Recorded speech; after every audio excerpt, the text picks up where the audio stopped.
Good evening and welcome to Science for Sleep. Tonight we explore something deeply personal, something fragile, something that defines who you are. Your memory. Every face you recognize, every voice you remember, every moment you have ever lived, exists because your brain held on to it. But there is something strange about memory, because while you sleep tonight, your brain will decide what to keep and what to erase. Some memories will be strengthened, others will fade, some will be altered, and some will disappear forever.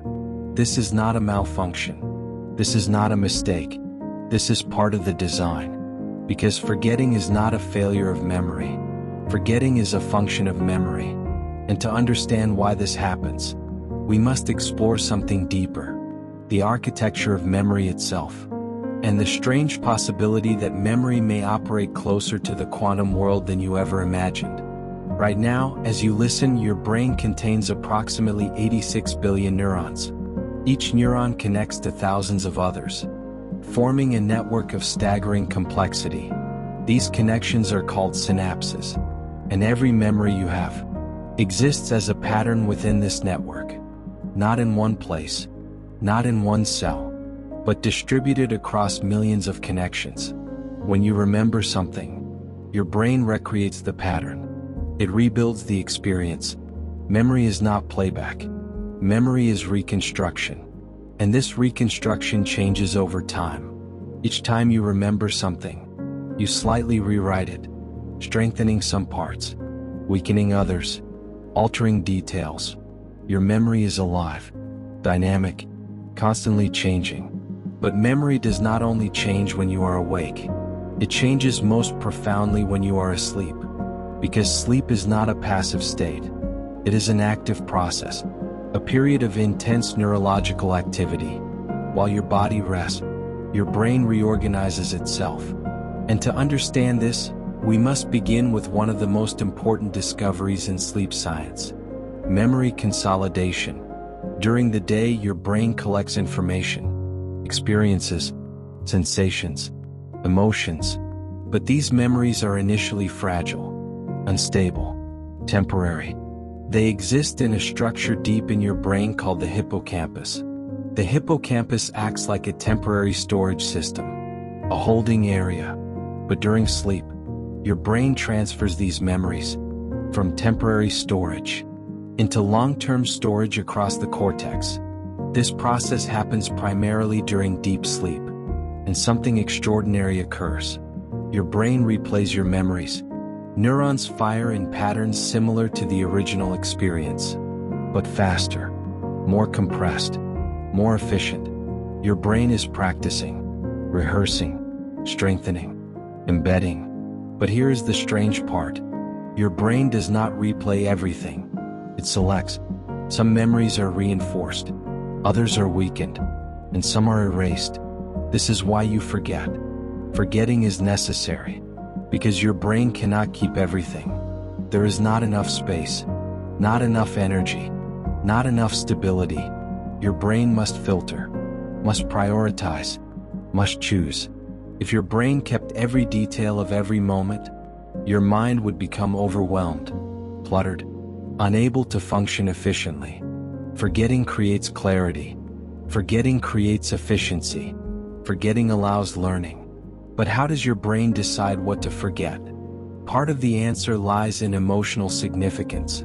Emotion strengthens memory. Experiences that trigger strong emotions are more likely to be preserved.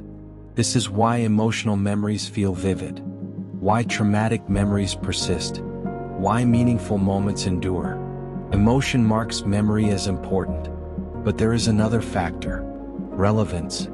Your brain strengthens memories it believes will be useful in the future. Memories related to survival, skills, relationships, patterns.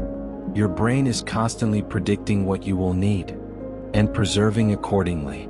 But there is something else happening during sleep, something even more fundamental. Your brain weakens synapses. This process is called synaptic downscaling. Throughout the day, your brain strengthens countless connections. Learning creates growth. But too much growth creates instability. Too much excitation creates noise, so during sleep, your brain scales everything back. Weak connections are weakened further. Strong connections remain. This increases contrast, improves signal clarity, improves efficiency. Forgetting is built into this process, not as damage, but as refinement. Your brain is sculpting itself, removing excess, preserving structure, optimizing function. But there is something even stranger, because memory is not purely electrical. It is physical, structural, and possibly quantum. Continue listening. Now let your breathing slow even further, because to understand the deepest architecture of memory, we must shrink down, far below the level of thoughts, below neurons, below chemistry, into the smallest physical structures inside your brain. Inside each neuron are microscopic components called microtubules. They are tiny protein scaffolds, so small that thousands could fit inside a single cell. For decades, scientists believed microtubules existed only to maintain structure, to support the shape of the cell, to act as internal scaffolding. But some researchers began to suspect something more, because microtubules exist at a scale where quantum effects become possible. The quantum world operates under different rules than the world you experience. Particles do not exist in fixed positions. They exist as probabilities, as possibilities. They can exist in multiple states at once. This is called superposition. And when particles interact, they can become entangled, connected beyond distance, sharing information instantly. These properties are normally fragile, destroyed by heat, destroyed by noise, destroyed by interaction with the environment. But inside microtubules, some scientists believe conditions may exist where quantum coherence can briefly survive. This idea forms the basis of one of the most controversial theories of consciousness and memory, proposed by physicist Roger Penrose and anesthesiologist Stuart Hameroff. They called it orchestrated objective reduction, or orchestroir. According to this theory, your thoughts, your awareness, and your memories may involve quantum processes inside microtubules, not just electrical signals, but quantum information, quantum states influencing neural activity. This theory remains debated. Many scientists argue the brain is too warm, too noisy, too chaotic to support quantum coherence. But there is a problem. Quantum effects have already been discovered in biology. In photosynthesis, plants use quantum coherence to transfer energy efficiently. In bird navigation, some birds appear to use quantum entanglement to sense Earth's magnetic field, allowing migration across thousands of miles with perfect precision. In enzymes, in smell, in cellular processes, quantum biology is real and still being explored. If quantum processes exist in biological systems, then the possibility cannot be dismissed entirely. Your brain is made of quantum matter. Every atom inside you follows quantum laws. Your neurons, your synapses, your microtubules, all exist within this framework. If quantum states influence neural processes, then memory itself may exist partly within quantum architecture, not stored in one location, but emerging from interactions across scales. From quantum, to cellular, to neural networks, to conscious experience. But why would this matter for forgetting? Because quantum states are fragile. They collapse, they decohere, they change. And memory itself behaves similarly. Memories degrade, memories fade, memories collapse. Not instantly, but gradually. Sleep may play a role in this collapse. During sleep, your brain reorganizes connections, reinforces some, weakens others. Quantum-level processes, if involved, would also reorganize, stabilizing some patterns, allowing others to disappear. But there is also a classical explanation, one that does not require quantum theory, and it is equally fascinating. During sleep, your brain activates a cleaning system. a system only recently discovered, called the glymphatic system. This system flushes fluid through your brain, removing waste, removing toxic proteins, removing metabolic debris. During waking hours, waste accumulates. Neural activity produces byproducts. These byproducts interfere with function. But during sleep, your brain physically cleans itself. And this cleaning affects memory, because some synaptic connections weaken, some patterns dissolve, some traces disappear. Forgetting may partly result from physical cleanup, not just electrical change, but structural change. Sleep is maintenance. Sleep is repair. Sleep is optimization. And forgetting is part of that optimization. But there is something else, something even more unsettling. Because forgetting is not always passive.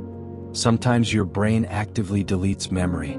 Specialized cells weaken connections deliberately, removing unnecessary information, preventing overload, protecting stability.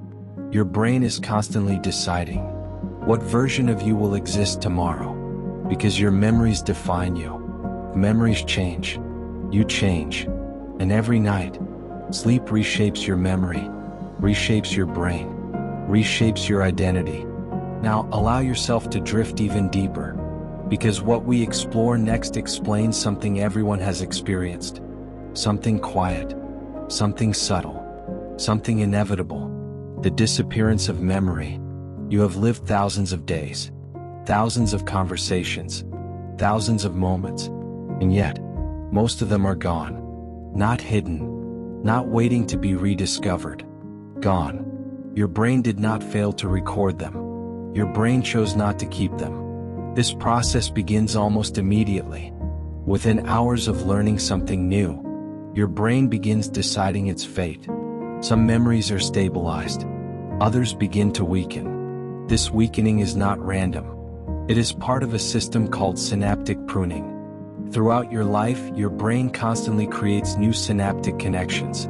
Every experience, every sensation, every thought leaves a trace. But too many connections create instability, noise, confusion, inefficiency. So your brain removes them, carefully, systematically. During sleep, this pruning becomes most active, especially during deep sleep. Slow waves move across your brain. Large, synchronized electrical patterns.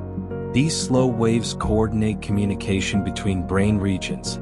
They allow the hippocampus to transfer memory to the cortex, and they allow unused connections to weaken. Connections that were not reinforced during the day begin to fade. Connections that were reinforced become stronger. This process increases signal clarity, improves efficiency, and allows learning to continue. Without forgetting, learning would stop. Your brain would become saturated, unable to adapt, unable to change. Forgetting creates space. Forgetting creates flexibility. Forgetting creates intelligence. But there is another stage of sleep that plays a different role. REM sleep, rapid eye movement sleep. This is the stage where dreaming occurs. During REM sleep, your brain becomes highly active, almost as active as when you are awake. But the activity is different. Your brain reorganizes memory, integrates emotion, separates meaning from detail. Dreaming allows your brain to extract patterns, to understand, to generalize, to learn from experience.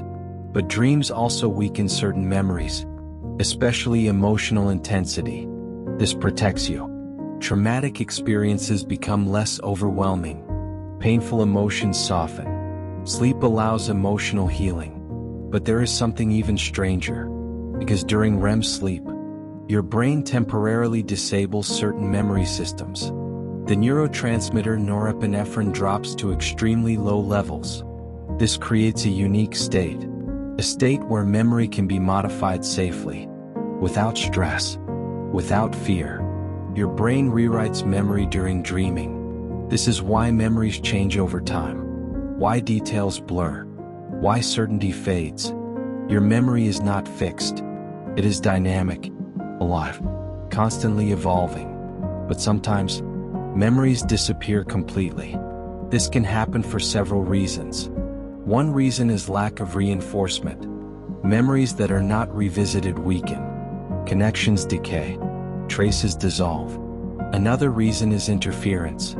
New memories overwrite older ones, especially similar memories. Your brain replaces old patterns with updated ones. And sometimes, forgetting protects you. Painful memories may weaken to preserve emotional stability. This is not perfect. Some painful memories remain. Others fade. But the process exists. Sleep is not only strengthening memory. Sleep is editing memory. Selecting. Refining. Removing. Your brain is constantly optimizing itself. But this raises a deeper question. If memory defines identity, and sleep changes memory, then sleep is changing you. Every night, you become slightly different. Not because your body changes, but because your memory changes, because your brain changes, because your internal architecture reorganizes. This is not something you feel, not something you see, but it is happening. Quietly, continuously. And there is one more layer, one more possibility, one more mystery. Because some scientists believe memory may not exist only inside synapses, but within deeper physical structures, within molecular patterns, within quantum states. This is true. Then memory may exist across multiple levels of reality, from electrical activity to structural change to quantum information itself, and sleep may regulate all of it. Now let your mind drift into the quiet space between thoughts, because what we explore next is one of the most unsettling possibilities ever considered. Not proven, not confirmed, but seriously questioned. The possibility that memory may not exist only inside your brain. To understand this, you must first understand something about physical storage. For decades, scientists believed memory existed entirely in synapses, in the strength of connections between neurons. This idea explained much. Learning strengthened connections. Forgetting weakened them. Damage to brain regions caused memory loss. But over time, cracks appeared in this explanation, because memory proved more resilient than expected.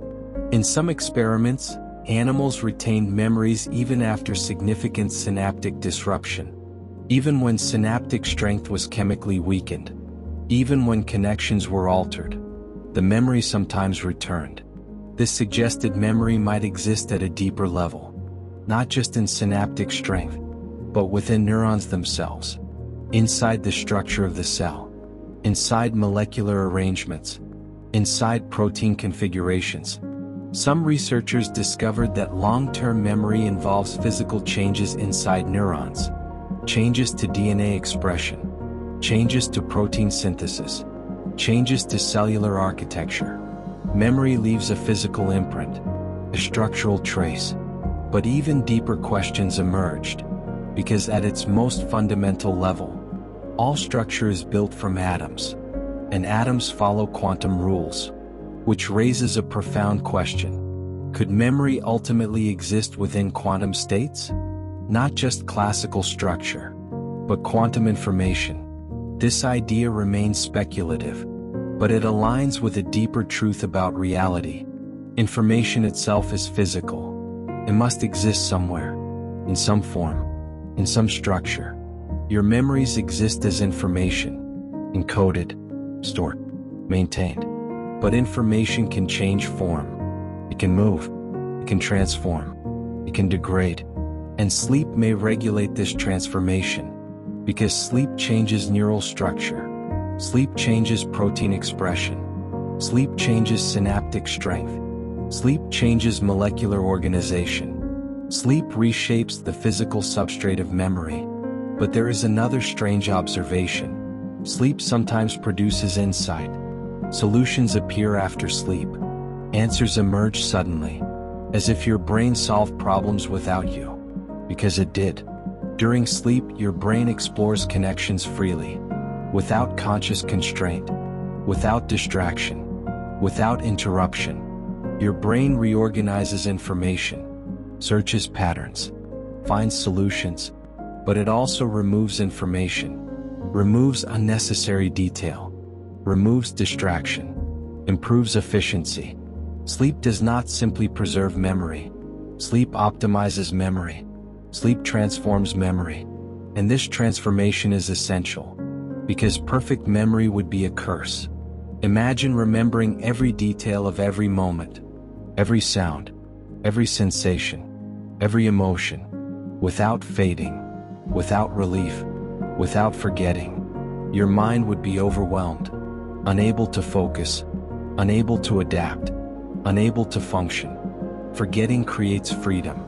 Forgetting creates clarity. Forgetting creates intelligence. Your brain evolved to forget, not as a weakness, but as a strength, because intelligence is not the ability to remember everything. It is the ability to remember what matters and release what does not. Sleep is the mechanism that makes this possible. But there is something even more personal, because your memories are your story. They create your sense of self, your past, your identity, and every night, sleep edits that story, quietly, carefully, continuously. You fall asleep as one version of yourself, and you wake as the next, slightly changed, slightly updated, slightly rewritten, not erased, but refined. This is not something to fear. It is something that allows growth, learning, adaptation. Sleep protects your mind by reshaping it, preserving meaning, releasing excess, maintaining balance. And as you sleep tonight, your brain will continue this process, replaying, reorganizing, strengthening, weakening, remembering, forgetting, becoming. Thank you for joining Science for Sleep. If you enjoyed this journey into the architecture of memory, you can subscribe and continue exploring the deepest mysteries of your mind, your brain, and your reality, one peaceful night at a time. And now, you can rest, knowing your brain is quietly taking care of you. Good night.